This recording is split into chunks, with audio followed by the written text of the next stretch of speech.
আসসালামু আলাইকুম বন্ধুরা, কেমন আছো সবাই? আশা করছি সবাই খুব ভালো আছো আর আমরাও খুব ভালো আছি। আজ বানাবো বিরিয়ানি, তার জন্য রান্না করতে দেরি হবে, তাই সকাল সকাল ওটা লুচি না, ওই ডাল পুরি আর তরকারি নিয়ে এসেছিলো, খেয়ে নিলাম। আর দেখো, এদিকে সব বিরিয়ানির জন্য রেডি করে নিয়েছি আমি। আর এটা আমার ছেলের জন্য রেখে দিয়েছি, ডাল পুরি আর তরকারি। আর এটা হলো বিরিয়ানির চাল, 1 কিলো আছে চাল। আর এটাই টক দই। আমি ডাল পুরিটা খেয়ে নিলাম, তারপর রান্না করতে লেগে গেলাম। আর এদিকে আছে 1 কিলো মাটন। মাটনটা ফ্রিজে ছিল, তার জন্য বরফ জমে গেছে, তাই পানি ঢেলে রেখে দিয়েছি। তারপর মাটনটাকে ভালো করে পরিষ্কার করে ধুয়ে নিয়ে মশলা মাখিয়ে রেখে দেবো। তো এরকম ভালো করে পরিষ্কার করে ধুয়ে নিয়েছি। এরপর একে একে এর মধ্যে সব দিয়ে দেবো। দেখো, এর মধ্যে টক দই দেবো। টক দইটা প্যাক করা আছে, তাই জন্য দেরি হচ্ছে খুলতে। তো চামচ খুঁজে পাচ্ছিলাম না, তাই চামচটা খুঁজছিলাম। তো 1.5 চামচ, এই চামচের 1.5 চামচ দেবো, বেশি টক দই দেবো না। তো 1.5 চামচ টক দই দিয়ে নিলাম। তারপর একে একে সব রকম মশলা দিয়ে দেবো। আসলে আমাদের আর জায়গা নেই, তো ঘরের মধ্যেই রান্না করতে হয়।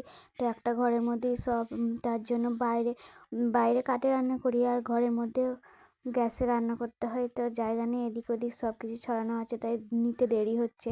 তো নুনটা দিয়ে দিলাম। এরপর দেখো, এখন মাংসটা মাখিয়ে রাখবো, তার জন্য অল্প অল্প মশলা দিচ্ছি।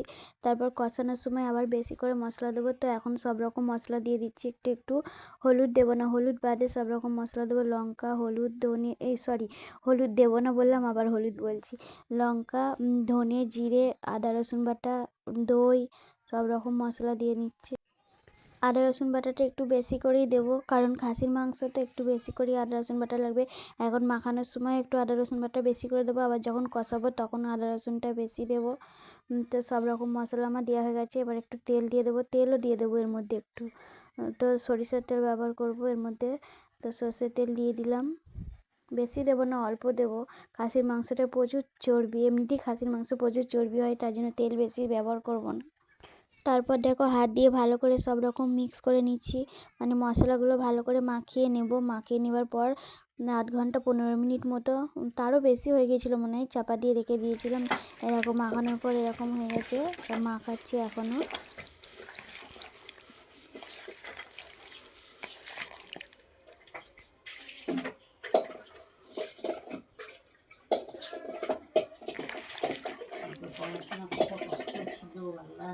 মাংসটা মাখানো হয়ে গেছে, এরপর চাপা দিয়ে রেখে দেবো। তারপর দেখো, প্রেসার কুকার বসিয়ে দিয়েছি, তেলও দিয়ে দিয়েছি। এর মধ্যে সব রকম মশলা একে একে দিয়ে দিলাম, পেঁয়াজ লঙ্কাও দিয়ে দিয়েছি। এর মধ্যে দিয়েছি 3টে ছোটো এলাচ, 2টো বড় এলাচ, তেজপাতা, দারচিনি, লবঙ্গ, গোলমরিচ, সব রকম মশলা দিয়ে, পেঁয়াজ দিয়ে, কাঁচা লঙ্কাও চিড়ে দিয়েছি 4-5টা। আর আমি প্রত্যেকবারের মতো টমেটোটা দিতে ভুলে যাই। সব রকম মশলা দেওয়ার পর টমেটোটা দিয়েছি। তো টমেটোটা একটু নেড়ে নিয়ে তারপর মাংসটা দিয়ে দিলাম দেখো এর মধ্যে। তো মাংসটা ভালো করে কষিয়ে নেব। তো তারপর চাপা দিয়ে দেবো। তারপর দেখো, মাংসের এটা হচ্ছে ফাইনাল লুক। তারপর দেখো, এখানে পেঁয়াজটা ভেজে নিচ্ছি, এটাকে পেঁয়াজ বেরেস্তা বলে। তো বিরিয়ানিতে দেওয়ার জন্য পেঁয়াজটাকে ভালো করে ভেজে নিচ্ছি, আর বেশি করে তেল দিয়ে নিচ্ছি, এই তেলটাই বিরিয়ানির মধ্যে দেবো বলে। তো এটা ততক্ষণ হোক। তারপর দেখো, এদিকে ডিমও সেদ্ধ করে ডিমও ভেজে নিচ্ছি 4টে, সবাইকে একটা একটা ডিম দেবো বলে। তারপর দেখো, বিরিয়ানির চালটা ধুয়ে নিচ্ছি, কারণ আগে রাখতে ভিজিয়ে রাখতে হবে 30 মিনিট মতো, তাই বিরিয়ানির চালটা ধুয়ে নিচ্ছি, ধুয়ে ভিজিয়ে রেখে দেবো।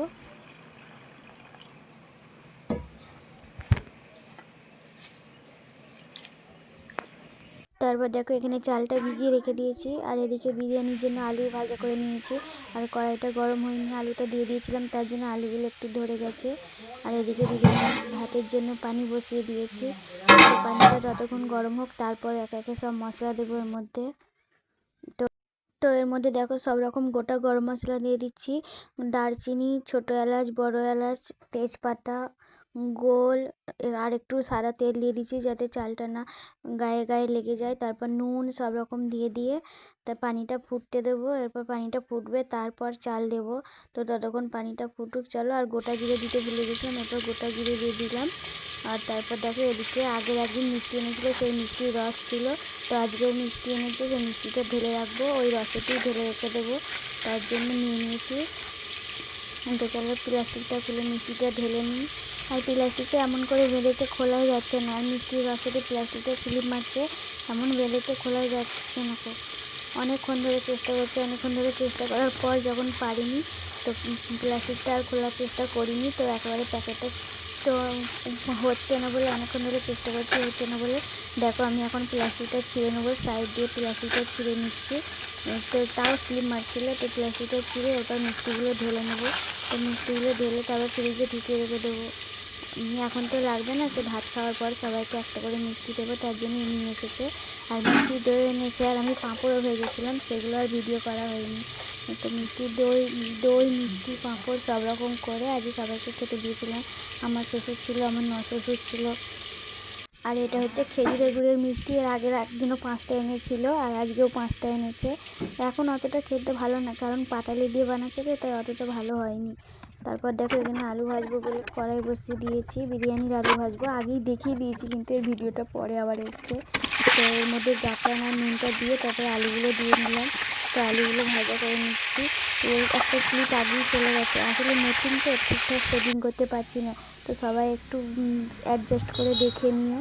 তো প্লিজ যারা যারা নতুন আমাকে একটু সাপোর্ট করো, প্লিজ সবাই একটু আমার ভিডিওগুলো পুরো দেখো। আর এখানে দেখো জাফরান, দুধের মধ্যে জাফরান, গোলাপ পানি, আতর সব মিক্স করে রেখে দিয়েছি। তারপর দেখো সব কমপ্লিট হয়ে গেছে, এরপর বিরিয়ানিটা আমি সাজিয়ে নিচ্ছি। মাটনটা আর ভাতটা হতে হতে আমি অনেক কাজ করে নিয়েছি, এর মধ্যে অনেক কাজ হয়ে গেছে আমার। বাসন পিলা অনেক জমে গিয়েছিলো, সেগুলো ধুতে গিয়েছিলাম, সেগুলো ধুয়ে নিয়ে চলে এসেছি।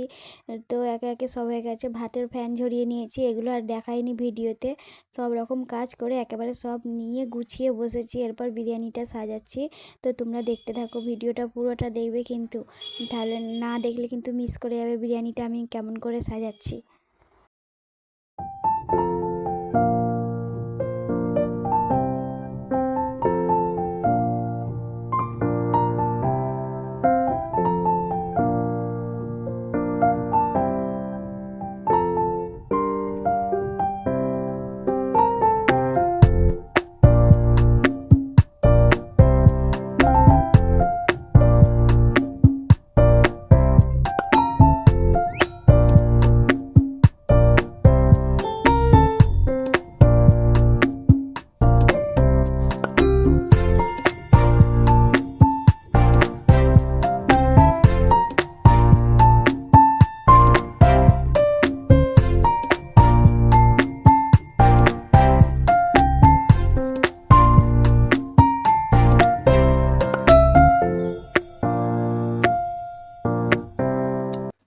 এরপর দেখো তলায় দিয়ে দিয়েছিলাম একটু মাংসের ঝোল, তার উপর ভাতটা দিয়ে দিয়েছি, দিয়ে দেওয়ার পর তারপর ওপরে একটু চিনি ছড়িয়ে দিলাম। চিনি দেওয়ার পর হালকা হালকা মিষ্টি লাগে, তার জন্য একটু চিনি দিয়েছি। তারপর দিয়ে দিলাম বিরিয়ানির মশলা। বিরিয়ানির মশলাটা আমার ঘরেই পেস্ট করা, তো ঘরে সব রকম দিয়ে একটা বিরিয়ানির মশলা বানিয়ে দিয়েছিল। তো সেই মশলাটা একটু দিয়ে দিলাম, মশলাটা আমি বানাইনি, আমার হাজবেন্ড বানিয়ে দিয়েছিল। তো সেই মশলাটা একটু দিয়ে দিলাম, এরপর আলুগুলো দিয়ে দেবো। এরপর একে একে সব আলুগুলো সাজিয়ে নিচ্ছি। আলুগুলো সব একেবারেই দিয়ে দেবো, তার উপর মাংস দেবো, তার জন্য আলুগুলো এখানেই দিয়ে নিচ্ছি। আর আর সাজাবো না, এর ওপর তারপর ভাত দিয়ে দেবো। তো আলুগুলো সব দিয়ে নিলাম, এরপর মাংস দিয়ে দেবো এর ওপরে। তো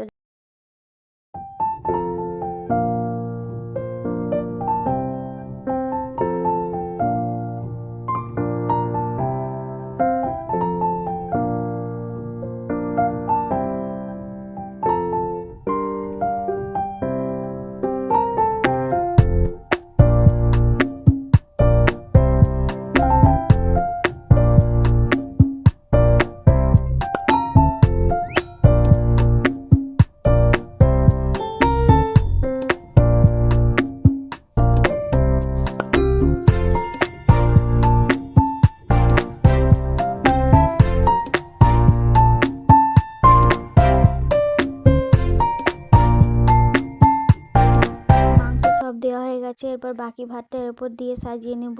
তো এর উপর ভাতটা দিয়ে নিচ্ছি, ভাতটা দেওয়ার পর এর উপর পেঁয়াজ বেরেস্তা, ধনেপাতা কুচি, তারপর তেল ঘি সব রকম দিয়ে, জাফরান, গোলাপ পানি, আতর সব রকম দিয়ে সাজিয়ে নেব। তো ভিডিওটা দেখতে থাকো চলো।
তারপর দেখো সব কিছু দেওয়া হয়ে গেছে, আর পেঁয়াজ বেরেস্তা করার সময় যে তেলটা দিয়েছিলাম সেই তেলটা সব দিয়ে দিলাম।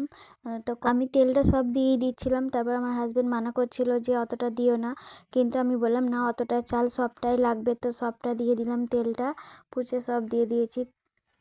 তারপর দেখো কেমন সাজানো হয়েছে একটু বলো তোমরা।